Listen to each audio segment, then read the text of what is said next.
Radio J, l'invité du grand journal au micro de Steve Nadjar. Daniel Gross, bonjour.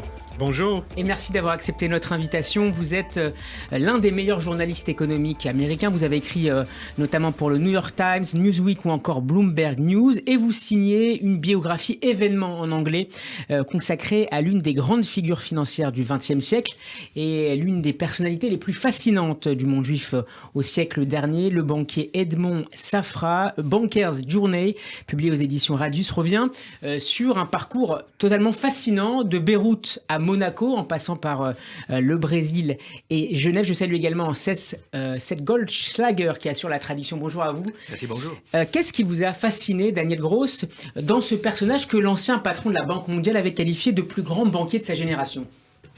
I think you've understood most of it, and we're talking about what we're calling an event here, the publication of this book on Edmond J. Safra, whom the World Bank president called the most important banker of his generation. What was so fascinating about him that led you to write the book? I would say two things. One is this remarkable career. He was born in Beirut in 1932. His father sends him to Milan in 1947 to trade gold. He's running around Europe, including Paris, as a teenager, doing business in a world of men. Moves the family to Brazil, starts finance companies there. Moves to Switzerland, starts a bank. Comes to New York, starts a bank, Republic, which grows into the 11th largest in the US. So the business career is fascinating. On the personal level, this is the story of the Lebanese and Syrian Jewish diaspora. My family is Syrian on my mother's side. So the names, the language, the slang, all this is familiar to me. Edmond Safra for the Syrian Jewish community is the iconic figure, like a Rothschild, like a Warren Buffett, like an Oscar Schindler rolled into one. So to be able to combine those two aspects, to me, makes for a beautiful story. Ce qui était fascinant pour moi, il y avait deux aspects de la vie d'Edmond J. Safra. D'abord, ce voyage fabuleux. Un jeune homme de 15 ans qui est envoyé d'abord à Milan et ensuite en Europe et ailleurs pour créer une banque qui est devenue en fait l'une des premières banques mondiales dans très peu de temps. Il était allé partout et il s'est enraciné partout, avec un réseau de contacts absolument remarquable. C'était son don.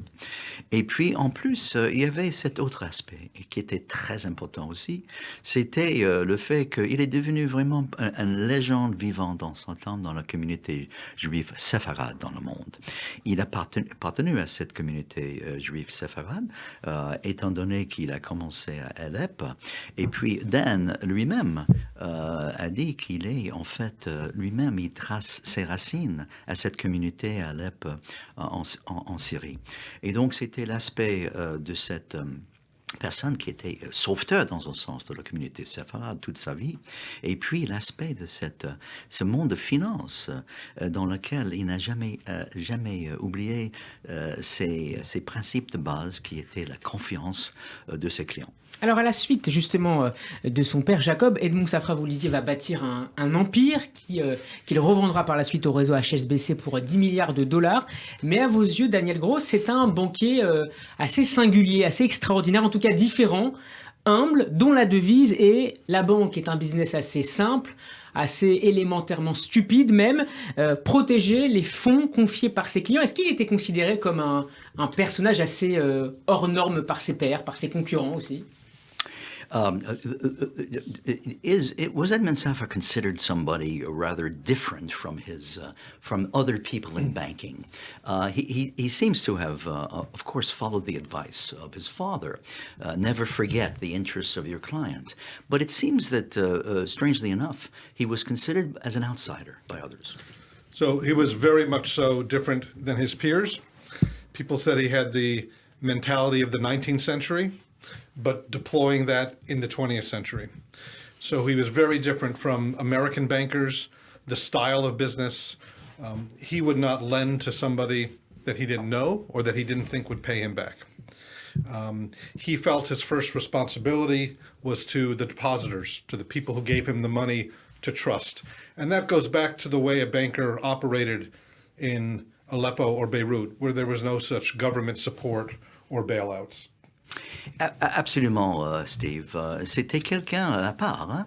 Elle était considérée comme tel par les autres banquiers de la place, des différentes places mondiales. Je considère qu'il avait une mentalité du 19e siècle, mais appliquée au 20e siècle. Ça veut dire qu'il a toujours cru qu'il faut absolument que le client soit roi, c'est-à-dire que ses intérêts sont protégés.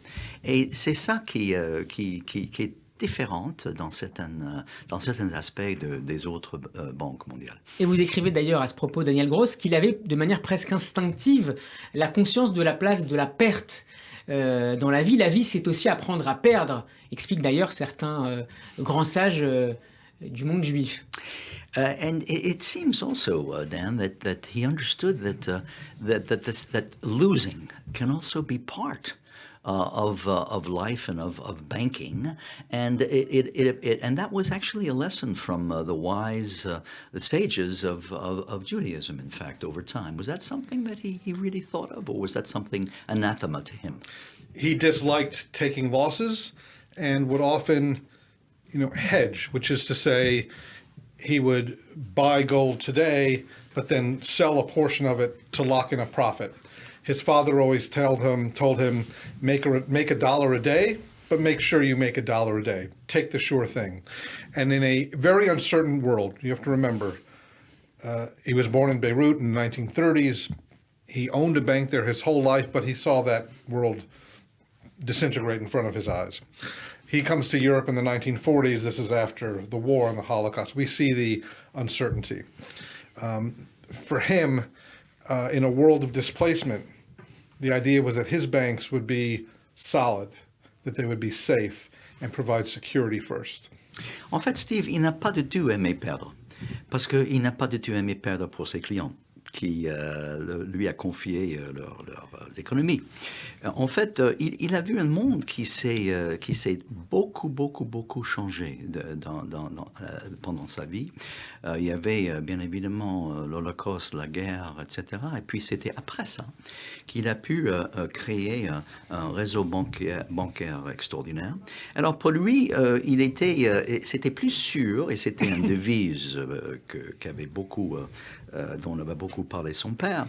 Il vaut mieux gagner $1 sans risque, ou avec peu de risque, que risquer beaucoup et perdre tout ça. Donc, pour lui, le risque, il n'a pas aimé le risque. Il a plutôt voulu être sûr de ses investissements pour l'intérêt de ses clients. Alors, vous évoquiez tout à l'heure, Daniel Gross, son aide aux communautés juives dans le monde, notamment Safra, dont on va y revenir longuement dans la deuxième partie de l'entretien. Ce sens des responsabilités, à vous lire, il l'acquiert très tôt, finalement, au sein de sa propre famille. Il perd sa mère à 10 ans, se voit confier sa première mission économique à 15 ans par son père en Italie, et il va assumer très vite des charges pour les communautés juives dans le monde, notamment celles déracinées du Liban et de Syrie, donc de Beyrouth et d'Alep, dont est originaire son père, vous le disiez tout à l'heure.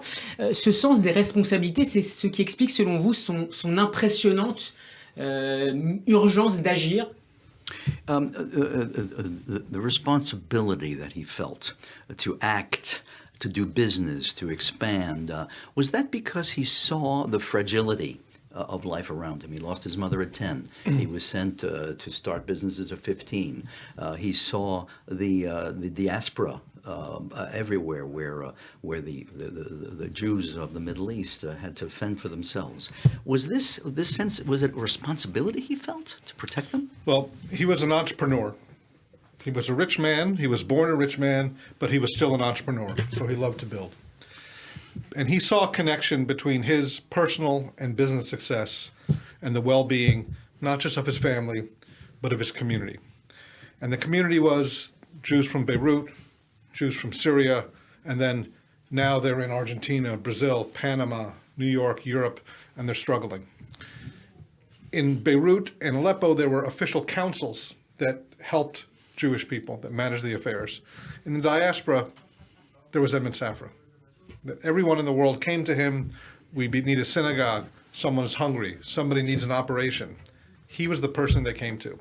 And he embraced, enjoyed, and relished being that sort of father figure for this community. Il était en fait un entrepreneur de base et il voulait entreprendre pour le bien de la communauté juive, surtout séfarade. Et il a tout fait pour aider cette communauté. Parce qu'au début, il y avait dans ces communautés, en Syrie, au Liban, etc., les conseils locaux qui aidaient les communautés. Mais tout ça, ça a disparu. Et donc, le diaspora a regardé pour trouver la personne qui aurait pu jouer ce rôle de protecteur dans un sens. Et c'est un rôle qu'il avait adoré, parce qu'il pensait qu'avec sa capacité d'entreprendre, il pourrait à la fois créer un business pour servir la communauté et créer de façon philanthropique la communauté aussi. Alors nos auditeurs connaissent peut-être pour certains d'entre eux les grandes lignes de l'histoire d'Edmond J. Safra, mais ils sont certainement encore plus nombreux à avoir lu son nom sur la couverture d'une édition du Chumash, le fameux livre de Torah bleu des éditions ArtScroll, qui est un grand succès de librairie dans le monde, mais notamment également en France, ou en se rendant à la grande synagogue du Centre européen du judaïsme dans le 17e arrondissement, qui porte son nom, ou encore du Centre Alliance Edmond Safra dans le 16e. Est-ce que vous nous apprenez notamment parmi toutes ces informations que vous partagez avec les lecteurs dans votre nouveau livre, c'est ce que le premier don répertorié d'Edmond Safra a justement été destiné à la France, précisément à l'ENIO, l'école normale orientale israélite orientale. Comment ça s'est présenté finalement? In France, we've seen Mr. Safra's name on things. In particular, of course, there's the Chumash, yep, which is so important. There's the Centre Européen de Judaïsme, where there's the auditorium in his name. What actually do you feel was the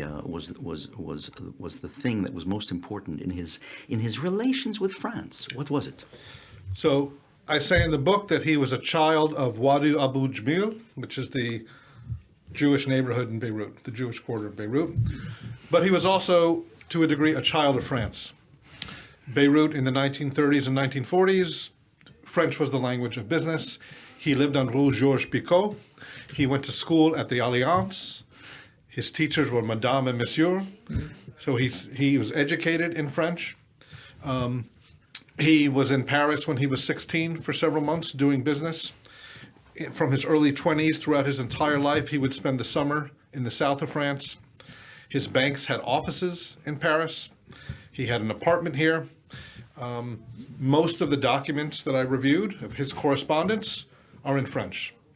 So he spoke 7 languages. He lived in 6 different countries, but he had France and French had a particular influence on his career, his growth, who he was as a person, and he had a particular affection for France. Il y avait des liens très importants, surtout dans la communauté à Beyrouth. Il y avait beaucoup de liens avec la France, l'école, certaines entités au Liban. Et puis en France, quand il est venu, il a fait beaucoup de contacts. Et effectivement, le premier don qu'il avait fait, c'était à l'Alliance israélite, où il y avait un besoin d'un équipement. Et donc, c'était le premier don qu'il avait fait. Alors, à l'occasion du lancement européen du livre, il y a quelques jours, un événement a été organisé au Public Drugstore à Paris. Est-ce que certaines personnalités présentes vous ont raconté des anecdotes françaises autour d'Edmond Safra que vous ne connaissiez pas peut-être? Did anyone at the book signing at the Publicist Drugstore recount any stories that they had, anecdotes about Mr. Safra, his life, any connections, or not? Well, it's funny. I refer to the existence of Safra World, which is anywhere you go. You go to Brazil, you will meet 200 people who worked for him, knew him, did business with him. And then you will go to New York and you will meet 500 different people who knew him, worked for him, did business. And the same thing in London. People came up to me. I was just in London. People came up to me there with stories, including Jacob Rothschild, about how they worked together. And so I knew some people would be there. A man came up to me. His name is Francois Curiel. Mm-hmm. He is the former chairman of Christie's Europe, so big auctioneer. And Edmond and his wife were big collectors of works of art, desks, chair. Edmond loved desks. And this man was telling me, Francois Curiot was telling me that how Edmond was always calling him to buy desks when they came up for auction, and that he couldn't have enough of them, and that he had dozens of them somewhere. So everywhere you go, everywhere I've been, someone has an Edmond Safra story for me, because he worked in so many different places and touched people's, it wasn't just people who worked at the bank. It was people in Jewish affairs. It was people in the world of arts, people in the world of politics, that he had an enormous capacity for being in touch with people, talking to people, and being remembered. Absolument, Steve, c'est extraordinaire. Il y avait vraiment un univers Safra. Et j'ai découvert ça en faisant ce livre. Partout où je suis allé, j'ai découvert les gens qui avaient des souvenirs de lui, parce que M. Safra a participé dans beaucoup de mondes différents. Le monde de l'art, où il était collectionneur, le monde de business, bien évidemment, le monde de la religion et surtout le monde du séfarade. Et effectivement, à la signature, l'événement signature chez Publicis, lundi soir, j'ai rencontré François Curiel, qui est chairman de Christie's en Europe. Et lui, il a raconté comment M. Safra a adoré collectionner les bureaux. Et chaque fois qu'il y avait un bureau à vendre, il a appelé François Curiel pour pouvoir faire une offre. Et donc, c'était quelqu'un qui a touché à beaucoup de mondes différents et qui était apprécié dans ces différents mondes. Alors, ces actions ont été menées à travers la fondation philanthropique Edmond Safra, financement d'organisations caritatives, d'écoles juives, de yeshivot, d'écoles talmudiques, de livres, on en parlait tout à l'heure avec le fameux Chumash, souvent à la mémoire de ses parents, Jacob et Esther. Alors, parmi toutes les actions que vous citez, elles sont innombrables. Il a participé au sauvetage de rouleaux de la Torah de Beyrouth.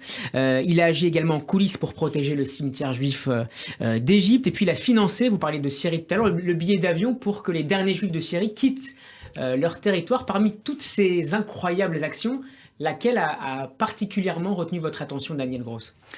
It is remarkable. You recount, of course, in your biography, how Mr. Safra participated in so many things, in rescuing the Torah, of course in the Chumash, but also this fantastic story of how he enabled the last of the Syrian Jews to leave. What was the event or activity among all of these remarkable acts to support the international Jewish community, which moved you the most? Which was the most impressive to you?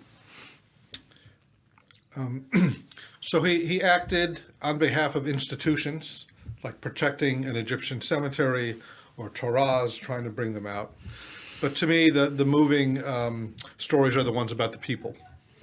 So I did an event in Brooklyn, and many people came up to me and said, I was in Beirut, he told me to come to New York, I have a job for you.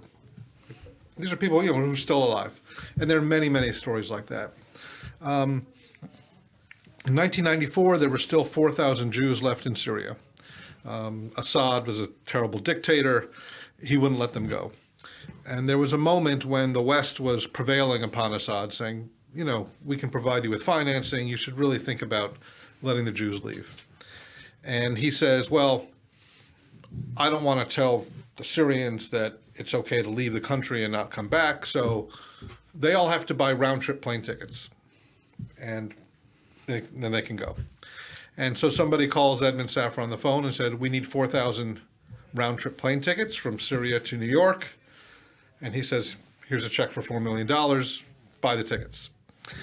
That was an airlift that was the end of the Jewish presence in Syria after 2 millennia, directly intervening in the lives of these people. And, he was the other organizations, especially the ones that were more focused on Ashkenazi Jews, wouldn't help in that way. They would say, we don't have the money. But he did. And they knew that was the person to call. And so I think the extraordinary thing was that he did that, but also that it was sort of expected. That people kind of knew what the answer would be. C'est un homme qui est tellement impressionnant sur le plan de la philanthropie, de son soutien à la communauté juive internationale, que tout le monde savait qu'il pouvait compter sur lui. Et moi, je trouve qu'il y a deux aspects qui sont très impressionnants. Quand j'étais dans une synagogue à Brooklyn il n'y a pas longtemps, il y avait des gens qui sont venus me voir après la signature du livre pour dire que M. Safra m'a aidé de trouver un emploi. Et j'étais à Beyrouth, mais il a trouvé un emploi pour moi où j'étais en train de déménager. Un autre aspect, c'est effectivement cette opération de sauver les 4000 Juifs. Toujours presque captifs en Syrie. Il y avait beaucoup de gouvernements qui ont mis la pression sur Assad en 94.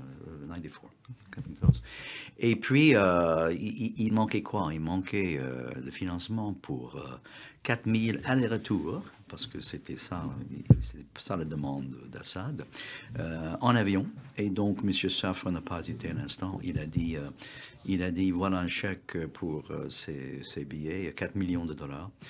Allons-y, on va faire cette opération. Et il a cette phrase extraordinaire que vous rapportez, Daniel Gross, dans votre livre. « Si ce n'est pas moi, qui le fera ?» Ça résume parfaitement son action. Une dernière question sur la femme, j'allais dire, dans l'ombre, mais qui est beaucoup plus que cela, qu'il a accompagnée toute sa vie, son épouse, Lily Safra, d'origine européenne, mais qui est brésilienne, ashkénaze, qui le distingue aussi d'Edmond Safra. Quel a été, en quelques mots, puisqu'on arrive au terme de cet entretien, quel a été le rôle de Lily Safra, qui est décédée au mois de juillet dernier, Zichronan Livracha? Effectivement, il y a cette phrase que vous rapportez dans votre livre. « If it's not me who's going to give, who will ?» Et une dernière question sur le rôle de son épouse, Lily Safra. Quel était vraiment... Okay. About the legacy? Yes. Okay. Of course, he said, one of his famous sayings was, if it's not me, who will give? Right. And I'd like to know as a last question, what was the role of Mrs. Safra in his life and in the life of philanthropy? So he married Mrs. Safra in 1976. They were already in their 40s. She was a very wealthy woman in her own right. She had children. They did not have their own biological children. People say she brought him into a broader world of arts, philanthropy, culture, and even politics. So it expanded his circle even more. Much of his philanthropy in the 60s and 70s was around, helping a synagogue here or individuals here. When she came around, he started working more with institutions, giving money to Harvard, creating hospitals, so on a kind of bigger and grander scale, and expanding that view from, okay, I should help some Syrians with a synagogue, to I should establish a chair in Sephardic history at Harvard University, or we should build a hospital in Israel. And so she was his partner, a guide in some way to an even broader world and a bigger stage. And upon his death in 1999, when he left most of his fortune to the foundation, she assumed that as her life's work. In Edmond Safra's world, he would never name something after himself. It was always after his father, Jacob. So you have Beit Yaakov, Ohel Yaakov. In the last 20 years, you now see Edmond Safra synagogues in the U.S., in Israel, Edmond Safra Center in Brooklyn and Paris. That was all her doing. So she took it upon herself to continue his legacy and to put his name, to do what he would not do in his own lifetime. Le rôle de Lily Safra, son épouse, était remarquable aussi, parce que ce qu'elle a fait, c'était élargir ses activités dans beaucoup de domaines, dont les arts, en fait, et même la politique, mais dans le monde de la philanthropie. Elle a conseillé M. Safra d'élargir ses activités vers les institutions et vers les projets importants, par exemple un hôpital en Israël, un centre d'éthique à Harvard, etc. Et tout ça fait en sorte à ce que l'activité philanthropique est devenue beaucoup plus globale dans son impact, et ça continue aujourd'hui. C'était le rôle de Mme Safra de maintenir cet héritage remarquable de philanthropie, et c'est la fondation qui l'assure aujourd'hui. Et il y a un autre adage pour terminer qui caractérise peut-être très bien, et vous le soulignez dans le livre, je le dirai en hébreu, Tov Shem Mishem En Tov, un bon nom est préférable à une bonne huile, et c'est ce qui a porté cet homme extraordinaire qui a été Edmond Safra, lui qui était attaché à sa réputation et à son action plus encore qu'assez bien. Merci beaucoup Daniel Gross d'avoir été avec nous. Je rappelle le titre de votre nouveau livre événement autour d'Edmond Safra, sa première biographie en anglais, Banker's Journey 7. Merci beaucoup d'avoir été venu, d'avoir assuré la traduction. Est-ce qu'une traduction en français est prévue? Il est probable. Et donc, on espère avoir de bonnes nouvelles bientôt. Et on en reparlera très certainement ici. Merci à vous, Daniel. Merci À très bientôt. Merci.